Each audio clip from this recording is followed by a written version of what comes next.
ছেলেরা যদি 4টা বিয়ে করতে পারে তাহলে মেয়েদেরও 4টা কেন, মেয়েরা আরো বেশি করবে, কারণ মেয়েদের এনার্জি অলওয়েজ বেশি থাকে। ছেলেরা যদি 4টা বিয়ে করতে পারে তাহলে মেয়েরা পারবে না কেন?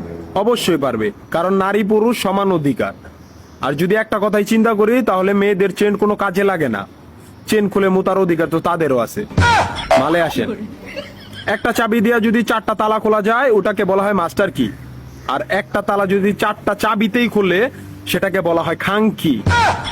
ধরেন আপনি 4টা ইঁদুর পালেন, আপনার কাছে গর্ত আছে একটা, বাহিরে অনেক বৃষ্টি, বুঝেনি তো ওয়েদার ডিমান্ড, এখন 4টা ইঁদুরের একসাথে গর্তে ঢুকতে হবে, তখন আপনি কি করবেন? ধরলাম উপরে নিচে মিলাই আরো 2টা আছে, হ্যাঁ, তাহলে 4 নাম্বার ইঁদুরটা কই যাবো? কানের ফুটা দা না নাকের ফুটা দিয়া? হ্যাঁ, তার মধ্যে মাসের মধ্যে 7 দিন থাকে লকডাউন।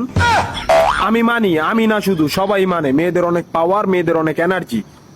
তাহলে দেশের মধ্যে ঘন ঘন লোডশেডিং হয় কেন? আমার মাথায় কোনোভাবেই ঢোকে না। একটা ছেলে যদি 4টা বিয়ে করে, 4টা ঘরে যদি 10টা সন্তান থাকে, তারপরে বাপের নামে একটাই থাকবো। এখন আপনি যদি 4টা বিয়ে করেন, একটা সন্তান হয়, তাহলে বাপের নাম কি দিবেন?